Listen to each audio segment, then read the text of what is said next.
Hi, I'm Gwendolyn with Wine.com, and this is a how-to on how to taste wine. I think we're all fairly comfortable with drinking wine, but coming into when you want to taste a wine and really kind of delve into the quality and all the different components in a wine, we call that tasting wine, and there's a little bit of a different format to that. So we're going to be looking at how to do that. First, there's something we call a tasting pour. So obviously when you're drinking a wine, you typically fill it up to about there, maybe halfway, a little bit less. But when we do a tasting of a wine, we typically have a little bit less. Usually a 2-ounce pour is what we can do it. You don't have to measure out 2 ounces, but know that this is kind of a basic 2-ounce pour. That really gives us the ability to look at the color, to swirl the wine to make sure we get all the aromatics, and to kind of have enough wine to get a couple of good tastes to assess the wine.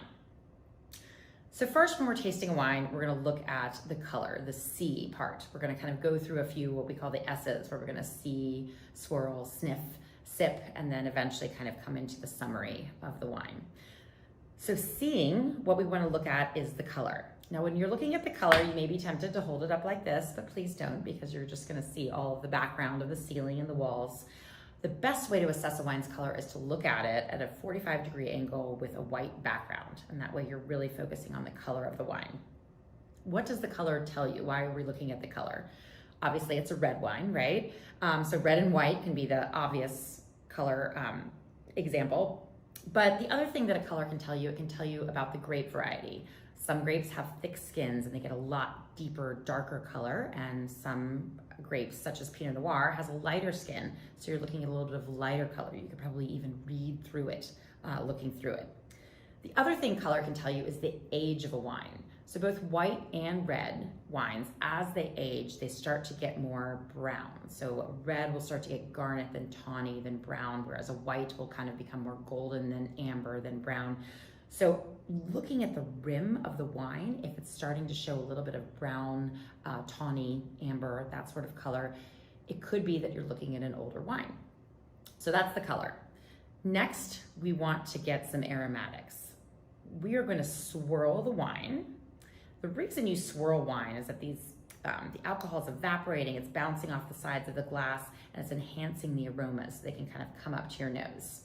And that's the reason we drink wine out of a tulip-shaped glass. It kind of helps all these aromas come right up to your nose. And so you usually have a bowl for the wine to swirl, and then that tulip shape to help you get all those aromas. So after we swirl, we're gonna get our nose right in there and take a couple of sniffs. So there are some wines out there that are much more aromatic than others. They're very pronounced aromatics with a lot of things going on. And then there are some wines that are a little bit less aromatic. They're a little bit more subtle. That doesn't necessarily mean that's a good wine versus a bad wine, just there's certain grapes that have more aromas than others, aromatically so. So Pinot Noir is a fairly aromatic grape, and you get a lot of this wonderful red berry fruit, like red cherry, raspberry, that sort of flavors. So when you're looking at smelling these aromas, there are kind of 3 components we look for. We're looking at the fruit, kind of the primary fruit character, oak, which is when a wine is aged or fermented in oak. And that doesn't mean you're going to smell exactly oak. You'll smell things that might come from the oak, like vanilla, nutmeg, clove, maybe charred wood, or a toast character. So these are all aromatics that can indicate that a wine has been aged in some oak. That's very common in reds. In whites, there are a few varieties that you'll find that in. So when you're sniffing a wine, that's kind of what we call the secondary character coming from the wood. Finally, you might also start to get earth characteristics. So these are kind of what we call tertiary is the word, because that kind of indicates a wine is starting to age, it's starting to develop. So some of those primary fruits and some of that wood is starting to kind of evolve in the wine, and you're going to start getting more earth character. So that can be anything from dried tea leaves to things like dark chocolate, or forest floor is a popular one, or something kind of having to do with earth, or coffee, or again, dried tea. So those are the tertiary ones. And again, that usually indicates that a wine is aging or is starting to kind of go through more of a developing phase. So right now we're drinking a Pinot Noir. So when I swirl this wine, I'm getting a lot of that primary fruit. And when we look at this wine, it's 2017. It's not very old. It's not going to give me a lot of that dried earth and kind of tertiary aromatics. I do get a little sense of oak. There's a slight little clove, nutmeg character coming through. But otherwise, it's a lot of that primary, that bright, fresh kind of fruit. So that's what we look for in aromatics. And if you can't quite pinpoint what you're smelling, that's okay.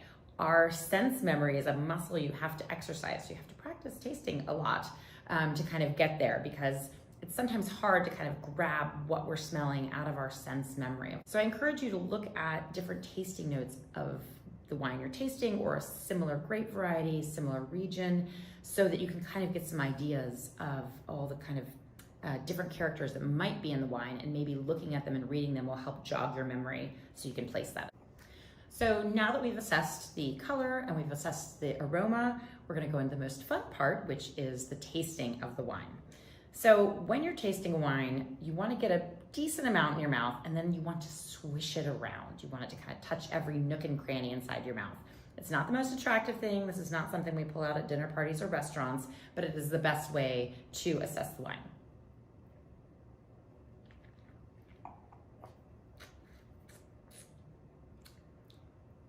Okay, so why did we do that? We want that wine to kind of be all and everywhere in our mouth, because we need to assess different structural components. So yes, we're looking at the flavors and how those kind of stand up to the aromatics, but the structure is why we're sipping the wine. So the few things we want to look at is the wine dry. This wine is definitely dry. Acidity, tannin, alcohol, body, and eventually the finish. So when we're looking at acidity in a wine, acidity is what makes you pucker. It's what makes your mouth water, and all wines need acidity. That's how they go with food. That's how they're refreshing and not too heavy.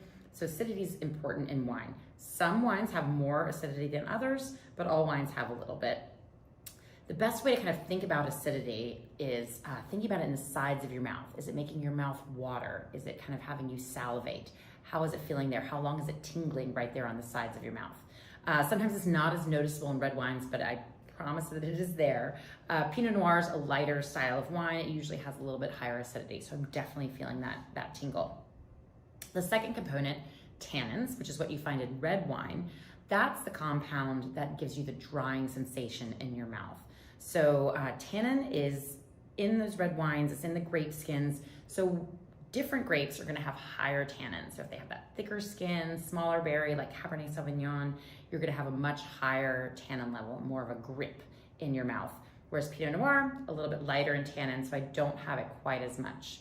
And a good way to kind of differentiate tannins and acidity is kind of thinking of where you're feeling it in your mouth as well. Acidity here on the sides, but tannin you're gonna feel a little bit in your gums, as well as sometimes the roof of your mouth. And again, it's that gripping, drying sensation that you get. This is a typical Pinot Noir. It has much lower tannins, so I'm getting a little bit more acidity, not as much tannin. Alcohol, just part of what wine is. Alcohol is typically a very balanced, and you feel it a little bit, but as a wine gets higher in alcohol, you're gonna have more of a burning sensation in your mouth. So most wines are nice and balanced, and you can kind of assume that it's just a nice balanced alcohol level. Then we look at body. So the body of a wine is kind of the texture, it's the mouthfeel. What's it doing in your mouth? Sometimes we associate it or use an analogy of milk, where you look at something like skim milk, which is very light and kind of just fleeting in the mouth, versus something like cream, which is kind of thick and heavy and textured in your mouth. And then there's everything in between, from 2% to whole, and that whole spectrum. So if you think of it a little bit like that, you can compare that with wine of how is it feeling on your mouth? How is the texture? How is the weight? That's the body. Pinot Noir is typically a lighter style. It's a lighter grape variety, and it's a little bit lighter, light to medium body, this wine. Very classic. Then after we've kind of looked at the flavors, so are the flavors like what we found in the nose? Typically they really reflect kind of similar things. Sometimes you'll get something in the nose that isn't in the palate, sometimes vice versa. But oftentimes they mirror each other. Then we want to look at the finish. So the finish is how long the wine lasts in your mouth. And I'm not just talking about, does it stay crisp and acidic for a while, or do I just have that kind of berry flavor just going a little bit too long? it's all the happy things. It's kind of all the structure, all the flavors together. How long is that lingering in your mouth? And what a finish shows you is kind of the quality of the wine. Is this a wine that's going to last for a while? Is this a wine that's going to evolve and integrate and get better as it ages? And sometimes a long finish can really reflect that. Again, it has to be all the really good things going on. So for this wine, the finish is good. It's lovely. Everything's kind of together. It's a very balanced finish, but it's a little bit short. So this would strike me as a wine that probably needs to be drunk within the next 3 or 4 years. So now that we've looked at all of these components, we've looked at the nose, our C, we've looked at the aromas, our sniff, and then we've sipped the wine and looked at all the different structural components. We want to kind of give a broad summary of the wine. Oftentimes, this is kind of to see, should I drink this now? Should I age it? Is this something that I want to drink with food or have it on its own? So we're looking at, is it balanced? We really want every wine to be balanced. That's important. That's just kind of everything kind of going well together. Nothing stands out too much. This is definitely a balanced wine. We also want to look at complexity. And so complexity is usually when you're finding different flavors and aromatics from a lot of different areas. So you're getting some berry, you're getting some earth, you're getting some wood, you're getting some floral, you're getting something from a little bit of everywhere. And there's just all these different flavors working together. And that indicates a more complex wine. And then we also want to look at that finish. When we're looking at the finish, again, that really speaks to the quality of the wine and whether or not it's going to age very long. So those are the 3 things we look at, kind of assesses the quality of a wine, but the most important factor we want you to look at too is, do you like the wine? Because while we want to taste and be able to assess wine, often it's very subjective, and we know that this is all about us enjoying life, enjoying wine, enjoying it with family, friends, and food. And so liking the wine is obviously one of the most important parts of your tasting. But as you get better at tasting and being able to describe those aromatics and be able to describe the tannins and the acidity, you'll be able to describe wine when you're at restaurants and when you're buying wine, so that you'll kind of know which wines you enjoy, and that'll help you discover more wines, it'll help you taste more wines, and hopefully it'll just enhance your enjoyment of wine overall. So we hope you take this to heart and enjoy tasting many more wines. Cheers.